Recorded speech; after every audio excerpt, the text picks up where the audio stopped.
Nós estamos começando mais um programa, Trocando Ideias, um programa da Igreja Presbiteriana de Pinheiros, em São Paulo, uma igreja pastoreada pelo reverendo Arival Dias Casimiro, uma igreja bíblica, missionária, uma igreja acolhedora, uma igreja que está pronta a cuidar de você e da sua família. Este programa tem como propósito responder algumas perguntas que nos são enviadas. Então, se você tem alguma pergunta, envie para nós. Teremos muita alegria de contemplá-la aqui no programa. No programa de hoje, nós vamos tratar de 3 perguntas. A primeira delas vem do Jalisson Luiz, e esta pergunta é a seguinte: Pastor, já ouvi muitos expositores bíblicos falarem sobre tatuagens. Gostaria de ouvir o que o senhor acha. Segundo a Bíblia, qual a sua linha de pensamento a respeito disso? Lembrando que eu sei que tem mais assuntos relevantes para tratarmos do que esse, mas mesmo assim, ainda espero ouvi-lo falar sobre este assunto. Bom, Jalisson, este é um assunto hoje na moda, né? As pessoas estão cada dia mais procurando os tatuadores e marcando o seu corpo, com imagens, com figuras, com lembranças, etc. A Bíblia não tem essa palavra tatuagem. Há uma referência lá no livro de Levítico sobre marcar a carne em função dos mortos. Eu penso que nós deveríamos fazer algumas reflexões prévias antes de dar essa resposta.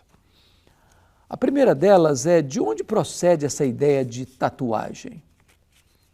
E se você for recuar no tempo, no espaço, você vai chegar nas religiões místicas, nos pactos com os deuses, com os espíritos, e diríamos nós hoje até com os demônios.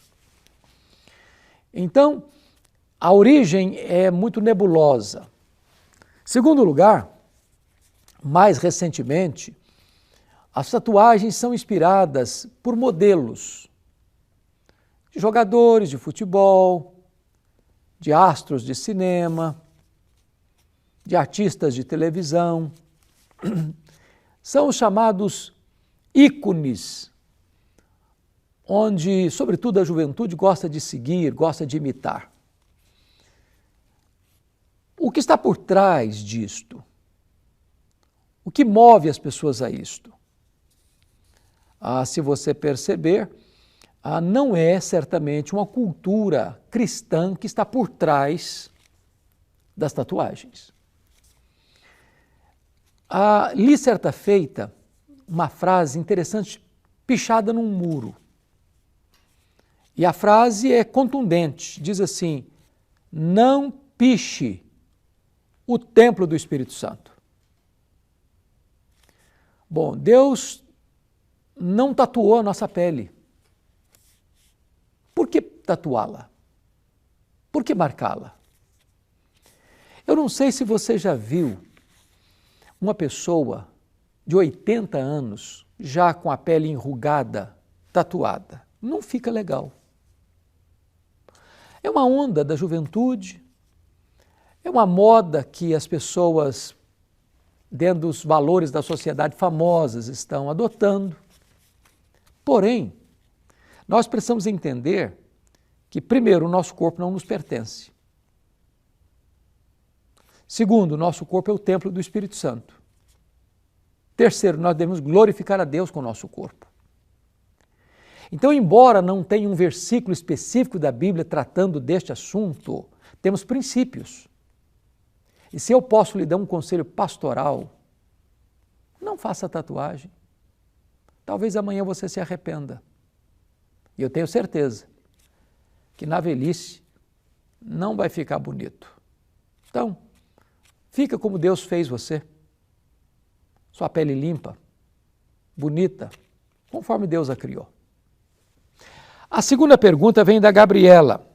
Pastor, a Bíblia condena ou fala alguma coisa sobre o uso de métodos contraceptivos para o casal que não queira ter filhos?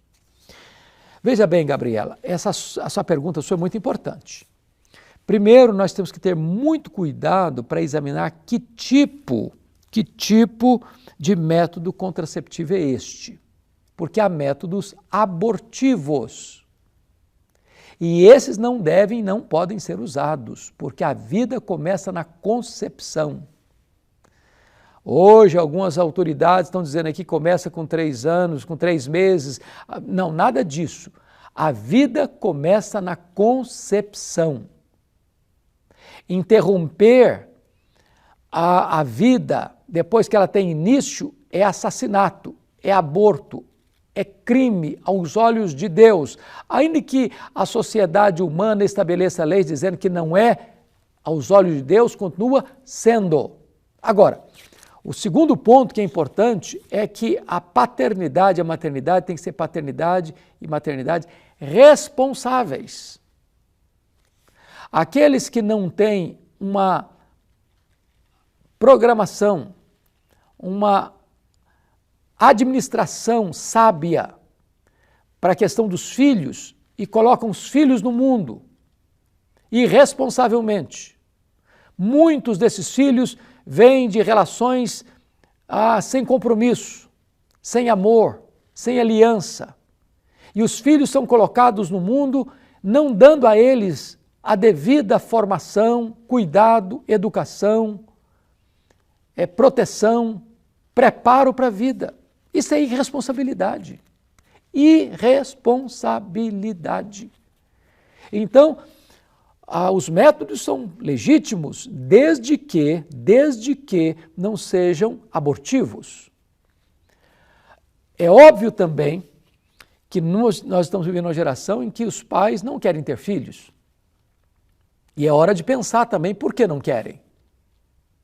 Filho dá trabalho? Dá trabalho. Exige cuidado? Exige cuidado. Mas é uma bênção ter filhos. É uma bênção você dar sequência à sua geração, de geração em geração. Então, nós temos que olhar o conjunto dos fatores.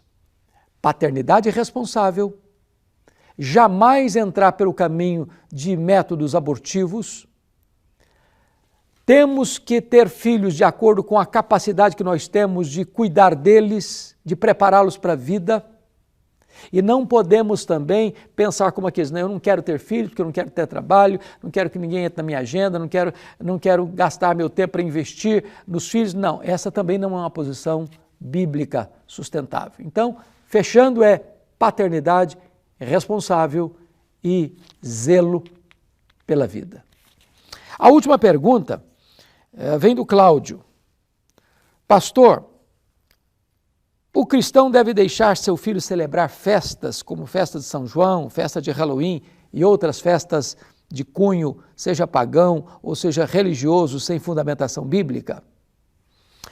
Ô Cláudio, eu sei que este é um grande dilema para os pais, que têm seus filhos nas escolas, sejam públicas, sejam particulares, que celebram essas festividades, né? A festa de São João, Halloween e outras mais. Eu vou lhe dar meu testemunho pessoal e a minha recomendação. Quando os nossos filhos eram pequenos, em fase escolar, e chegavam essas datas, nós avisávamos a escola, olha, nós não concordamos com esta festa por isso, dava as nossas razões bíblicas para isso. Você sabe que essa é uma questão de direito inalienável do cidadão, a questão religiosa. Ninguém pode impor uma religião a ninguém, pela lei, pela força. O que nós fazíamos?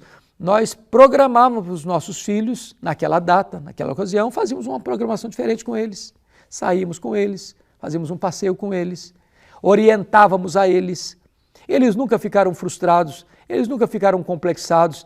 Também a escola nunca nos trouxe qualquer transtorno por causa disso, porque se você conversar com jeito, com amor, com respeito, a escola vai entender você. Eu acho que nós precisamos trabalhar isso com os nossos filhos. Por que não participar? Por causa dos valores que nós professamos e defendemos, da fé que nós nutrimos e defendemos, e tudo aquilo que vai na contramão das nossas convicções bíblicas, doutrinárias, de acordo com as Sagradas Escrituras, nós devemos nos posicionar com humildade, mas com firmeza, com clareza e com eloquência. Porque só desta maneira nós poderemos instruir os nossos filhos de uma maneira coerente com as Sagradas Escrituras. Eu não posso ensinar uma coisa em casa e permitir que a escola deliberadamente ensine outra coisa para os nossos filhos nesse mesmo conjunto do aparato religioso. Pois bem, este é o programa Trocando Ideias. É um programa da Igreja Presbiteriana de Pinheiros e eu quero reiterar aqui o meu convite para você conhecer a Igreja Presbiteriana de Pinheiros. Se você mora em São Paulo, venha para cá. Se você está desigrejado, venha participar conosco. Fica lá na Avenida das Nações Unidas, 6.151, ao lado da Ponte Cidade Universitária. Mas você pode também seguir as redes sociais da igreja, se inscrever no canal de YouTube da igreja. Porque lá nós temos uma TV web 24 horas por dia no ar, com rico conteúdo para abençoar o seu coração. Então, entra lá, se inscreva no canal de YouTube da Igreja Presbiteriana de Pinheiros e acompanhe toda a nossa programação para abençoar poderosamente a sua vida. Nós temos cultos, 4 cultos no domingo, 2 escolas bíblicas dominicais, temos Conexão com Deus toda segunda às 20 horas, Mulher e Esperança toda terça, 2h30 da tarde. Você é o nosso convidado, esperamos você lá. Então fique com Deus, nossa gratidão e até o próximo programa, se Deus quiser.